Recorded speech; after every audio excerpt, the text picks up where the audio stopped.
Shriji school के class 8 के प्यारे विद्यार्थियों, हिंदी की ऑनलाइन क्लास में आपका दीपावली के बाद के अवसर पर ढेर सारी बधाइयों के साथ स्वागत है।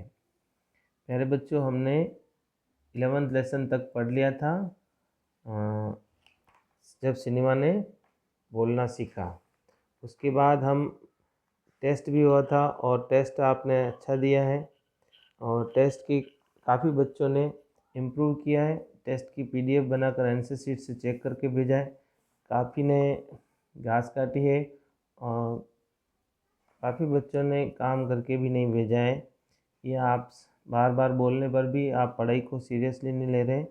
ये आपको अब सोचना चाहिए, क्योंकि अभी तक स्कूलें नहीं खुली हैं और उसके आगे आने वाले टेस्टों के नंबर हमें एग्ज़ाम में आपके काम आने वाले हैं, जोड़ने पड़ेंगे। तो ये आप अपनी ईमानदारी को और समझदारी से जो हम इंस्ट्रक्शन दे रहे हैं उसको पढ़ते हुए काम करें तो आपके लिए बेहतर होगा। अब हमारा पाठ 12 है, 12वां, सुदामा चरित।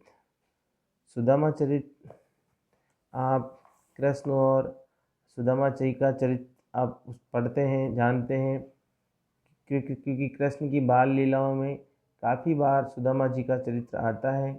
हम कितने ही TV सीरियल और हमारे ग्रंथों में, धार्मिक ग्रंथों में भी इनको पढ़ते हैं कि क्या सुदामा जी का कैसा कृष्ण के प्रति प्रेम भाव था और कृष्ण का कितना एक अटूट रिश्ता था सुदामा जी के प्रति। और सुदामा और कृष्ण की दोस्ती का जब भी नाम होता है, दोस्ती में कभी भी नाम लिया जाता है, तो कृष्ण और सुदामा जी की दोस्ती अमीर और गरीब की भेदों को पाटते हुए, उनको नज़रअंदाज करते हुए, उनमें कितनी आत्मीयता और संबंधों की दृढ़ता थी एक दूसरे को समझने की, ये उनके हम उनकी देखने को मिलती है। उनकी जीवन का एक बहुत बड़ा एक ये चरित्र है। तो सुदामा चरित्र इसी कड़ी में हम इनके जो पद हैं वो पढ़ेंगे, इनके पदों को हम समझेंगे और उसको अच्छे ढंग से समझते हुए उसके आंसर अपन देंगे। सुदामा चरित्र जैसा कि ये पाठ है, इसको आगे आने वाले मैं अच्छे ढंग से इसको फोटोग्राफी के द्वारा समझूंगा। पहले आप इसको समझ लें और इसके हर पाठ को पढ़ाते समय मैंने आपको बार बार आग्रह किया है, बोला है कि आप पाठ जैसे स्टार्ट हो उसके शब्दार्थ भी कर लें। तो इसमें जो मैं बाद में शब्दार्थ दूंगा, PDF में एक्स्ट्रा जो वर्ड हैं किताब में दिए हुए अलावा जो वर्ड्स हैं उनको भी ध्यान से पढ़ें और इसकी जो व्याख्या है उसको भी पढ़ते हुए समझते हुए आपको उनको रिटर्न में, लिखित में, कॉपी में काम करना है, अभ्यास पुस्तिका में काम करना है। तो यह पाठ सुदामा चरित है और ये नरोत्तम दास जी के द्वारा लिखा गया है। नरोत्तम दास जी कृष्ण भक्ति के नरोत्तम दास जी कृष्ण भक्ति के सगुण कृष्ण भक्ति के शाखा के कवि हैं और जैसे सूरदास जी हैं उन्हीं की तरह इन्होंने भी कृष्ण के बड़े अच्छे पद लिखे हैं। उसी में से ये भी हैं, शीस पगा न जगा तन पे। देखिए आप, शीस पगा न जगा, पगा न जगा तन पे, प्रभु जाने को आही बसे के ही ग्रामा। धोती फटी सी लटी दुपटी, अरुपाय उपानहु को नहीं सामा। द्वार खड़ो दिज दिरबल एक, रह्यो चकिसो वसुधा अभिरामा। पूछत दीन दयाल को धाम, बतावत आपनो नाम सुदामा। ऐसा ये जब का वर्णन है जब सुदामा जी बड़े दीन हाल गरीबी में अपना जीवन बिता रहे होते हैं। उनके पास उनके घर परिवार को पालन पोषण, उनके बच्चों को खिलाने पिलाने की कोई व्यवस्था नहीं होती और बहुत ब्राह्मण होने के साथ, और सुदामा जी का एक व्रत भी था कि वो किसी से मांग कर नहीं लाएंगे, मांग कर नहीं खाएंगे, अयाचक व्रत जो कहते हैं। तो इस तरह से वो ब्राह्मण होते हुए भी किसी से मांगते नहीं थे। जो अपनी मेहनत से कुछ मिल जाता था, जो ब्राह्मण कर्म करते थे उसी से गुजारा होता था। तो दिन ब दिन उनकी दुर्बल गरीबी की दशा हो रही थी और ये उनकी पत्नी को बड़ा दुखद लगता था। तो वो कहते थे कि आपके प्रिय मित्र कृष्ण जी हैं और द्वारकापुरी में रहते हैं, तो आप क्यों नहीं जाते हो द्वारिका में और कृष्ण से क्यों नहीं मिलते हो? उनसे मिलो और अपनी इस दशा को वर्णन करो, या उनको उनके मिलने जाने से ही वो समझ जाएंगे, वो द्वारकाधीश है, वो आपके इतने अभिन्न सखा हैं, तो आपकी हर मुसीबत को दूर करेंगे। तो आप उनसे मिलने जाओ। बार बार के आग्रह करने पर सुदामा जी एक दिन अपने घर से निकल जाते हैं द्वारिका के लिए, और द्वारिका के ढूंढते ढूंढते ढूंढते ढूंढते द्वारिका के महल तक जाते हैं, और महल पर जाकर बाहर खड़े होते हैं, और उनके जो द्वारपाल होता है उनको जाकर कहते हैं कि मुझे सुदामा, मेरा नाम सुदामा है और मैं कृष्ण से मिलना चाहता हूँ, उनका प्रिय मित्र हूँ, अभिन्न सखा हूँ। ये बात द्वारपाल सुनकर हंसते हैं, पहले ठिठोली करते हैं, और फिर बड़े आग्रह करने पर एक द्वारपाल जाता है और वह कृष्ण से ये बात कहता है जहाँ से चालू होती है। तो ये सब बातें द्वारपाल जो है कृष्ण को सुना रहा होता है। क्या सुना रहा होता है? शीश पगा न जगा, शीश यानी सिर, सिर पर शीश, पगा यानी पगड़ी, पगड़ी नहीं है, सिर पर पगड़ी नहीं, क्योंकि पगड़ी एक शान और शौकत और इज्जत की प्रतीक मानी जाती थी। न जगह तन, जगह तन पे, और तन यानी शरीर पे, तन पे जगह यानी कोई जब्बा कुर्ता भी नहीं है। प्रभु, हे प्रभु कृष्ण, जाने को आही बसे की ग्रामा। द्वारपाल कहता है जाने ऐसा लगता है, जाने ऐसा लगता है, जाने को आही बसे के ही ग्राम, ऐसा लगता है के ही यानी दूसरे ग्राम से आया हुआ लगता है। यहाँ पर तो इधर द्वारिका के आसपास और द्वारिका धाम के दूर दूर तक, जब तक आपका राज है वहाँ तक तो ऐसा कोई गरीब है ही नहीं, ऐसा कोई व्यक्ति देखने को ही मिलता है, ऐसा फटा हाल में ऐसा गरीब दुखियारा कोई व्यक्ति हो ही नहीं सकता। तो ऐसा लगता है कहीं दूसरे गांव से, दूसरे शहर से बहुत दूर का निवासी है। कैसी दशा है उसकी?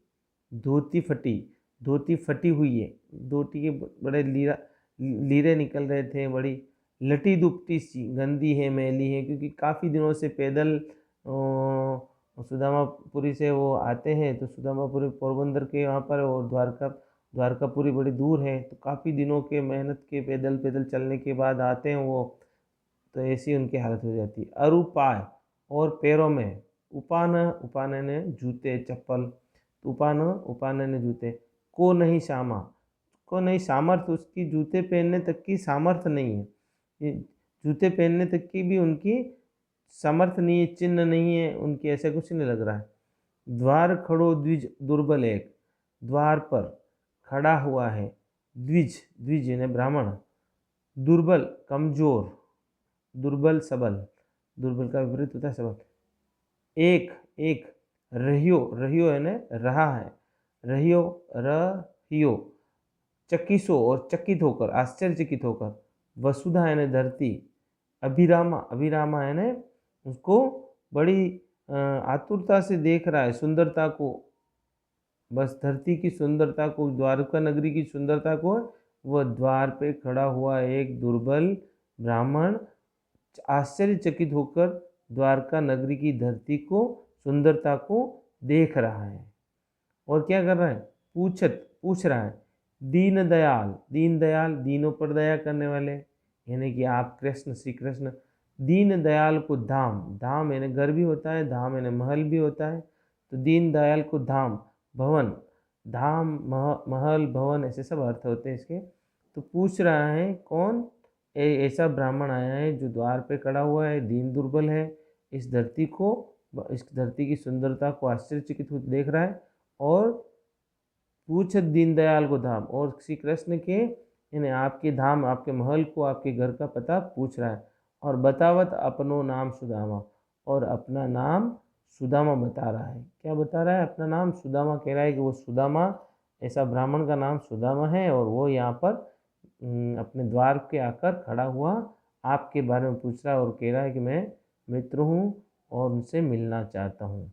ऐसा सुनते ही जब आप जानते हो कि आपने देखा होगा या आप जानते हो कृष्ण की, श्री कृष्ण सुदामा के बारे में ऐसी बातें सुनते ही द्वारपाल के मुख से, और वह एकदम से सुदामा, ऐसा उनके मुंह से निकलता सुदामा आया, और वह जैसे जिस कंडीशन में अपने सिंहासन पर बैठे हुए होते हैं वहीं से वह उठकर अपनी रानियों को छोड़ते हुए, वहीं से किनारे करते हुए, कुछ जूते भी नहीं पहनते हैं, और महल के आंगन से और महल की सीढ़ियों को उतरते हुए रास्ते में आने वाले जितने भी उनके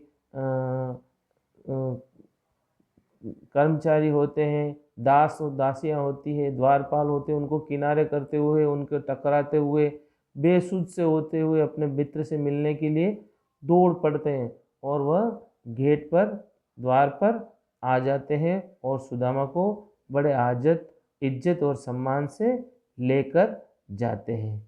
यहाँ तक ये होता है, ठीक है, यहाँ तक इसका वर्णन यहाँ तक होता है। फिर वह जैसे ही अपने सिंहासन पर लेके आते हैं और उनको अपने सिंहासन पर बिठाते हैं, जहाँ कृष्ण बैठते हैं वैसे सिंहासन पर उनको सुदामा जी को लाकर अपनी मित्रता की इज्जत और सम्मान करते हुए, उनको उतना ही रेस्पेक्ट देते हुए अपने आसन पर बिठाते हैं। और बिठाकर, क्योंकि पहले की परंपरा होती थी, जो भी घर पे अतिथि आता था उनके पैर धुलवाए जाते थे या सम्मान पूर्वक उनके पैर को धोए जाते थे। तो कृष्ण भी उनके पैरों को धोते हैं कि मित्र आया हमारे घर पर, तो उनके पैर धोने पर क्या उनके वर्णन है ये हम इसमें पढ़ेंगे। ऐसे बेहाल बिवैन सो पग कंटक जाल लगे पुनि जोए। ऐसे बेहाल है, उनकी ऐसी दशा है, उनकी बिवैयाँ पड़ गई, पैरों में एकदम से कट गए हैं, बिवैयाँ यानी उनकी काट घाव हो गए, बेहाल सा उनका हाल बड़ा बुरा है। सो पग कंटक, पैरों में पग यानी पैर, कंटक यानी कांटे, कांटों का जाल सा बिछ गया है, यानी कांटे ऐसे कांटे उन पैरों में एकदम से चारों तरफ कांटे ही कांटे हो गए हैं, जाल सा बिछ गया है, क्योंकि पैरों में जूते नहीं थे, इतने दूर से आए, और पहले कच्ची पगडंडी और रास्ते होते थे। तो कंटक जाल लगे पुनि जोए, कांटों का एकदम से जाल लगा हुआ है, जो देखना भी बड़ा दुभर है, देखना भी नहीं पाए जाते कि कितने कांटे हैं। हाय महादुख पायो सका, ऐसी दीन दशा, ऐसी कांटों के जाल और पैरों की हालत को देखकर श्री कृष्ण उनको कहते हैं, सुदामा जी को, हाय, अरे बड़ा दुख पाया तुमने। कृष्ण हाय कहते हुए, अरे कितना दुख पाया तुमने, महादुख, दुख भी नहीं महादुख, पाया, सखा है मित्र, सखा सहचर मित्र, ऐसे उसके पर्याय होते, हे सखा हे मित्र, तुमने इतना बड़ा दुख पाया, तुम आए इतने न किते दिन खोए, और तुम इतने दिन क्यों नहीं आए, इतने दिन क्यों खोए, तुम आए इते, तुम इतने दिन, इते न इतने, किते न कितने दिन तुमने खो दिए, इतने दिन क्यों नहीं आए, तुम इतनी मुसीबत में थे, इतनी कठिनाइयों में थे, इतने दुखी थे, इतने दुखी जीवन जी रहे थे, और तुम मुझसे मिलने क्यों नहीं आए, इतने दिन तुमने क्यों खो दिए, इतने दिन मुसीबत में तुमने क्यों बिता दिए। देखी सुदामा की दीन दशा, देखी यानी देख कर सुदामा जी की, दीन यानी गरीब, एक तो दीन होता है, दीन यानी दिवस होता है, दिन को डे को कहते हैं, और दी की मात्रा बड़ी लग जाती तो दीन यानी गरीब हो जाता है। दीन दशा यानी कंडीशन, उनकी जो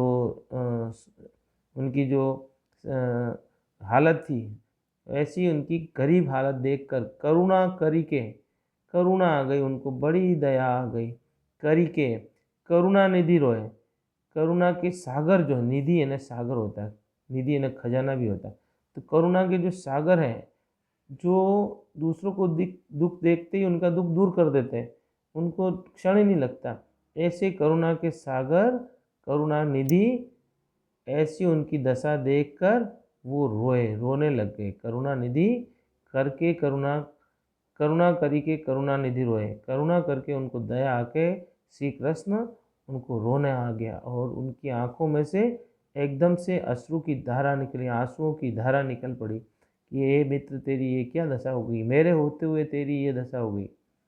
पानी परात को छुओ नहीं, और ऐसे आंसुओं की धारा निकलने लगी। कहते हैं कि पानी, जो पानी धुलने के लिए, पैरों को धोने के लिए लेके आए थे, परात में भर के, परात जो पात्र होता है लंबा सा चौड़ा सा गोल, उसमें पानी भरा हुआ होता है, तो उसमें पैर रख के धो। पानी परात को हाथ छुओ नहीं, हाथ से छुआ तक नहीं। कृष्ण ने सुदामा जी के पैर धोने के लिए जो परात में पानी लेके आए थे वो हाथ से छुआ ही नहीं। और किस तरह से उनके पैर धोए? नैनन के जल सो पग धोए, और आँखों के आंसुओं से, नैन आँखें, नैनन दृग चक्षु लोचन, ऐसे इनके पर्यायवाची होते हैं। नैनन के जल सो पग धोए, नैनन यानी आँखों के जल से ही। आँखों का जल कौन सा होता है? आँखों का जल आंसू होता है। आंसुओं से ही उनके पैरों को धो लिए। किसके पैरों को? सुदामा जी के पैरों को। जैसे ही वो धोने लगे पैर और हाथ छुआते पानी में, उससे पहले उनकी आंखों में से इतने आंसू आते हैं, इतने आंसू आते हैं कि जो हाथ पानी में छूते हैं जिससे पहले उनके पैरों पर इतने आंसू गिरते हैं कि वो पैर धुल जाते हैं, और उनके ऐसी दशा देखकर उनको इतनी करुणा और दया आ जाती है। तो ये यहाँ तक हमने 2 पद पढ़े, ये आपको अच्छे से समझ में आए होंगे। इसको थोड़ा सा और आगे पढ़ लेते हैं। ये यहाँ तक उनकी दशा देखकर जैसे ही वह पैर वैर धोते हैं और फिर वो बैठते हैं, बिठाते हैं उनको गादी पर, आसन पर, और फिर उनके बारे में कुशल क्षेम पूछते हैं कि कहो कैसे हो, बच्चे कैसे हैं, भाभी कैसी हैं, और मेरे लिए क्या ला के आए हो। क्योंकि अतिथि जब हम कहीं मेहमान बनकर जाते हैं तो ये हमारा फर्ज होता है कि हम अपने प्रिय मित्र को, अपने मिलने वाले को कुछ गिफ्ट या उपहार या कुछ ऐसा चीज़ लेके जाएं जो हमें अति प्रिय हो, उसको देकर उसको अपनापन लगे। तो वो कहते हैं कृष्ण, फिर उनके कहते हैं कछु भाभी हमको दियो, यानी कि कछु यानी कुछ, भाभी जी ने हमारे लिए कुछ दिया होगा। ऐसा तो हो नहीं सकता कि तुम खाली हाथ आओ हमारे यहाँ पर। ये भी कसमकस चलती है। इसके पहले के पद होते हैं तो द्वारिका आने से पहले सुदामा जी चाहते हैं तो कि मैं कृष्ण से मिलने जाऊँ तो क्या लेके जाऊँ, मेरे हाथ कुछ देने को भी नहीं है, चावल तक भी नहीं है, कोई पान सुपारी भी नहीं है। तो वो कहीं से मांग कर उनकी पत्नी, सुदामा जी की पत्नी, 3-4 मुट्ठी चावल लेके आती है और उनकी पोटली में बांध कर सुदामा को देती है। तो कछु भाभी हमको दियो, हमारे लिए कुछ न कुछ भाभी ने दिया होगा। सो तुम काहे न दे, सो यानी इसलिए, तुम यानी आप कृष्ण, काहे न दे, आप हमको क्यों नहीं दे रहे हो सुदामा, भाभी ने हमारे लिए कुछ तो दिया होगा, हमारे को वो दीजिए। चापी पोटरी कांख में, तो कहते हैं चापी यानी छुपा रखी है, चापी पोटरी दबा कर रखी है, छिपा कर रखी हुई। पोटरी यानी पोटली, पोटरी, चापी यानी छुपाना, पोटरी यानी पोटली, जो गांठरी होती है छोटी सी। कांख, कांख होता है हाथ के नीचे की जो जगह होती है, उसको एक उसमें छुपा के रख देते हैं, छोटी सी पोटली। तो छुपा कर जो पोटली आपने हाथ के नीचे छुपा रखी है वह मुझे दे दीजिए। रहे कहो कि ही हेतु, तुमने अपनी जो भाभी ने कुछ तुमको दिया है वो हाथ के नीचे कांख में छिपाते हो, वो देख लेते हैं एकदम से कृष्ण। और श्री कृष्ण सुदामा से पूछते हैं, भाभी ने मेरे लिए कुछ उपहार दिया है, वो तुम मुझे क्यों नहीं देते हो? किस कारण अपनी पोटली को अपने बगल में छुपा रखा है? ऐसा क्यों कर रहे हो तुम मेरे साथ में? तुम अपनी मेरे लिए जो उपहार लेके आए हो क्यों नहीं दे रहे हो, क्यों छुपा रहे हो, क्या कारण है? ऐसा उनसे पूछते हैं। इस तरह से वो ये पद आगे का हम थोड़ा और पढ़ लेते हैं। कहते हैं आगे चना, आगे तुम, आगे तुम, एक बार की घटना है जब आश्रम में, सांदीपनी आश्रम जो उज्जैन महाकाल की नगरी है, वहाँ पर सांदीपनी ऋषि थे। वहाँ पर श्री कृष्ण और सुदामा अध्ययन करते थे। सांदीपनी उनके गुरु थे, इसलिए सांदीपनी आश्रम उनका नाम था। तो आगे एक बार की घटना है कि आगे चना गुरु मातु दिए, गुरु मातु यानी गुरु माँ ने, दहे ने दिए थे, तुमने लिए, तुम चाबी हमें नहीं दी ने, तुम ही चबा गए और हमें नहीं दिए। इस तरह से तुमने पहले भी एक घटना की थी कि जब गुरु माता ने मेरे लिए चने दिए थे, जंगल में हम लकड़ी बीनने जा रहे थे, तो आपने मेरे को नहीं दिए थे और आप ही चुपचाप जंगल में अकेले अकेले खा गए हो। तुम्हारी आदत ये चोरी की, चुपके से खाने की आदत ये बचपन से मैं जानता हूँ।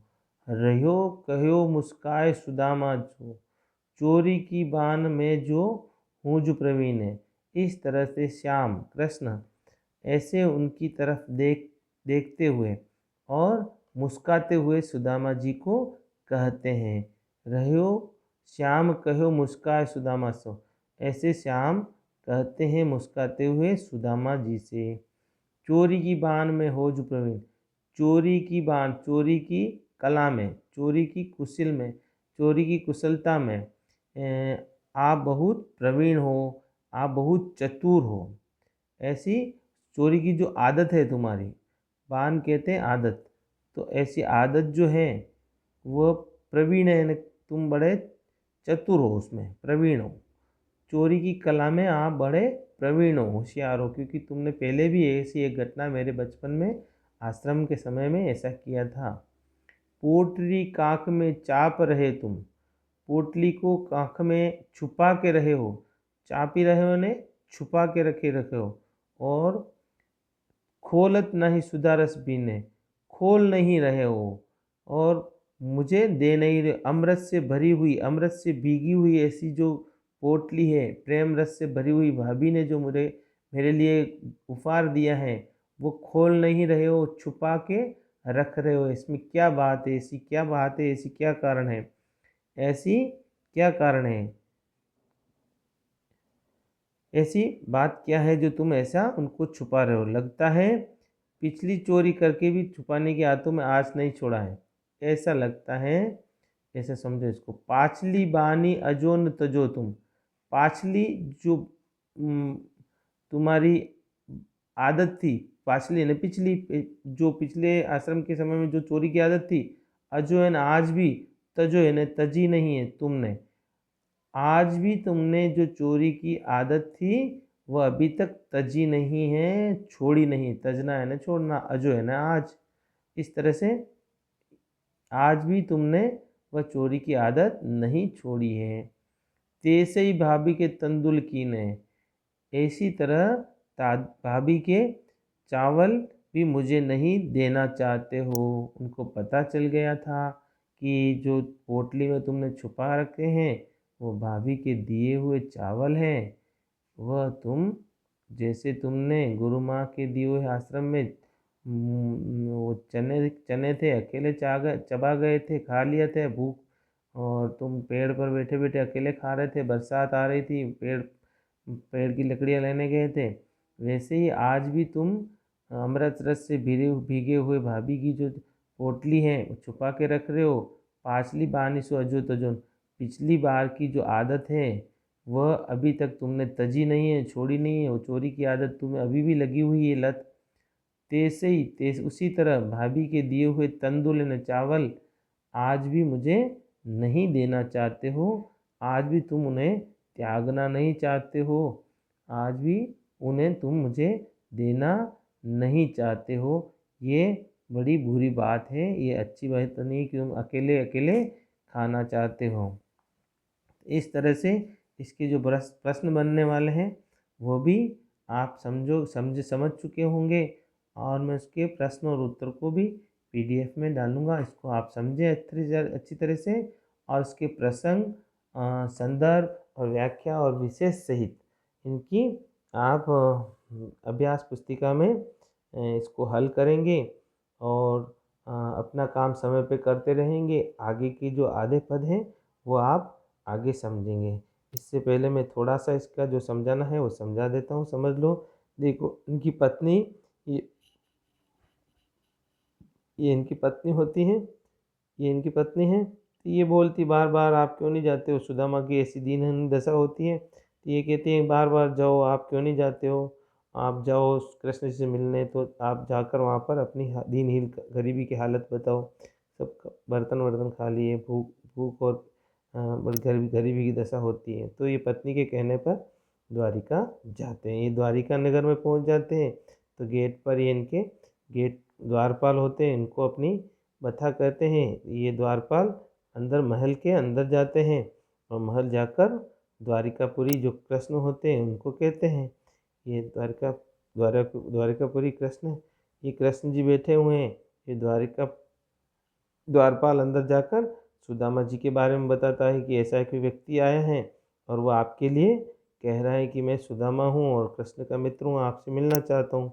इस तरह से वो उनको लेकर आते हैं अंदर और फिर कृष्ण जी, ये सुदामा जी के पैर देख लो फटे हुए, ये एड़ियाँ हैं, बिवैयाँ हैं और घाव हो जाते हैं जगह जगह, चारों तरफ पैर ऐसे। तो उनके पैरों की अश्रु यहाँ पड़ते हैं, देखो अश्रु की धाराएँ हैं, ये अश्रु की धारा हैं और अश्रु की धाराओं से ही उनके पैर को धोते हैं। धोती फटी लुपटी सी कटी हुई है चारों तरफ से, ऐसी ये इनकी दशा है।